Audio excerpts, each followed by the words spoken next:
Our next guest is the definition of a cool teacher, largely because he's got a huge following on TikTok for his quick-fire quizzes. Here with me now is TikTok teacher Cormac O'Donoghue. How are you, Cormac? Mr. O'Donoghue. Mr. O'Donoghue. Yeah. That's what we have to say. You're a TikTok teacher. Yeah, Please apparently explain so. this to me. Yeah, it's a funny one. It's so obviously started off just normal teaching, and then I kind of seen in the UK there was a lot of teachers online, especially on TikTok and social media, and I kind of seen it was an opportunity to share and collaborate with teachers online, and that's where my TikTok actually started. Was kind of trying to produce things for new teachers coming in and kind of helping them, you know, showing the ropes. Little things like, let's say, the pay scale, contracts, that can be very difficult to understand when you first go in. So that's actually where I first started. And then developed into weekly quizzes every week now. Weekly. He's so wizened, lads. He was helping other teachers. Let's take a look at Cormac doing his thing online. Are you smarter than a 6th class student? Today our highest score was 7 and the average for today was 5. So let's see how you do. So the first question of the day is, what is the 5th planet from the sun? And the answer is Jupiter. Question 2. What degrees Celsius does water freeze at? And the answer is 0 degrees Celsius. I'm not even joking. Alan's now shouting, going, it better be easier than this. I'm not doing this quiz. Fifth planet from the sun. So you were there as a resource to for teachers to lean on you. And Exactly. then you started doing these sort of things online. Now, TikTok is you're a primary school teacher. I am primary, yeah. So TikTok is meant to be for 13 and above. It is. We all know what happens there. Yeah. So are those quizzes are for us? Yes, well, for adults. Exactly, yeah, because I did them in school and I noticed the kids absolutely just loved them.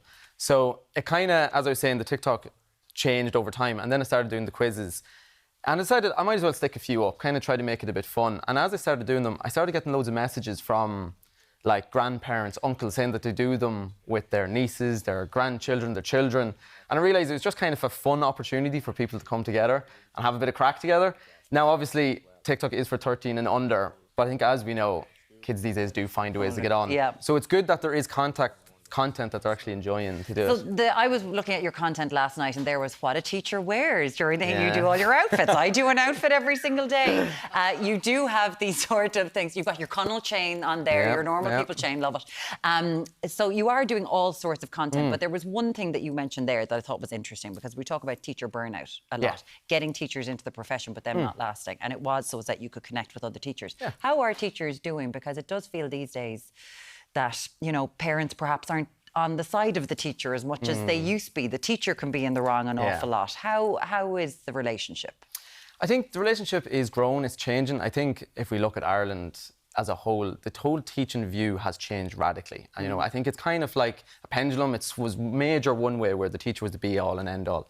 And now it's kind of swinging the other way, where sometimes there can be the negative view towards teachers.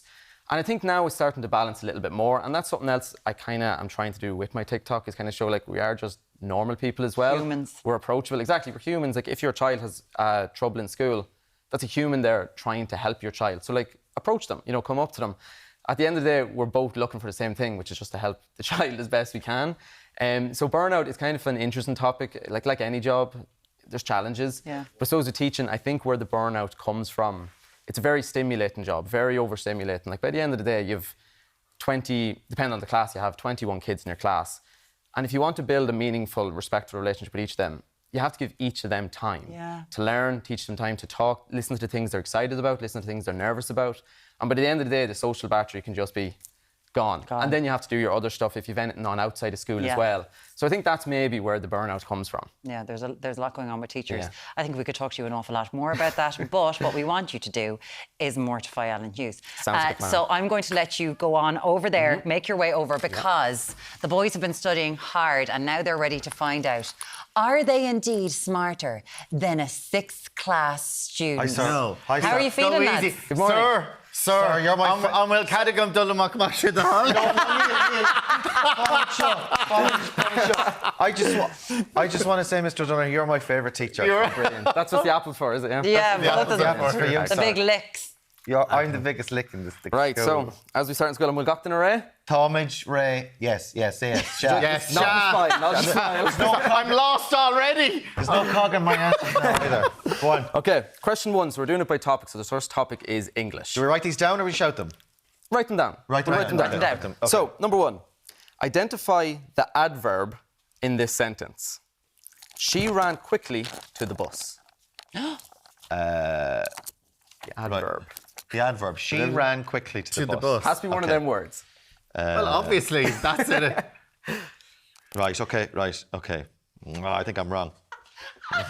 Shut up, Warren. Warren is the biggest lick arse in our school. Come on, next one. Quickly. Okay. Next one. Quickly. Is it quickly, Myrn? Don't be telling him. Okay. Right. Oh, we have to reveal it, do we? Yeah, let's see the quickly. answers. Quickly. And the answer is quickly. Yeah. Why, now, what's wrong with that? Sorry. Brilliant. All right, yeah. Number 2. It's okay. Next one. How do you spell the word definitely? Oh, Very common misspelling in schools. Don't be looking at mine. I'm going to get this wrong. D-E-F-I-N. See, I've dyslexia. Try your best. There'll be other You questions. definitely do. I got it wrong today. There's an E in the middle. I shouldn't have put it in. Right, let's see the 2 answers. So the correct spelling is D-E-F-I-N-I-T-E-L-Y. Oh, yeah. Did I get it right? I got it Got my wrong. favourite. Got my favourite. I got it wrong. Next one. Come Question on. number 3. What do we call words that sound the same but have different meanings? Say that again. They sound the same but have different Are meanings. you telling me someone in sixth class knows these questions, knows these answers? They do, yeah. This is one they actually do know. So, for example, like break time and I break something. Same sound, different word. Yeah. What's the name What's for them? the question? I don't know. So, what's the word for them? I don't know.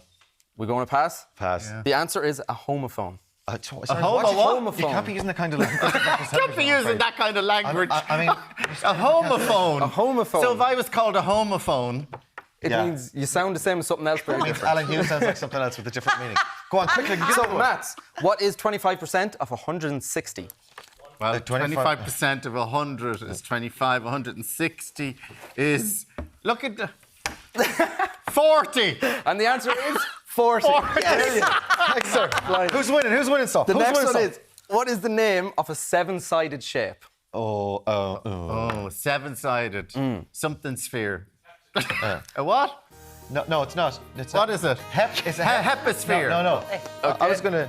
A There actually are 2 septagon. answers here. Septagon. Yeah, a heptagon or a septagon. A heptagon or septagon. We're out of time. Seriously, we're out of Out of time. time. Thank you, Sorry, thank you teacher. so much. You're Say amazing. goodbye. Thanks a million. Have a great day.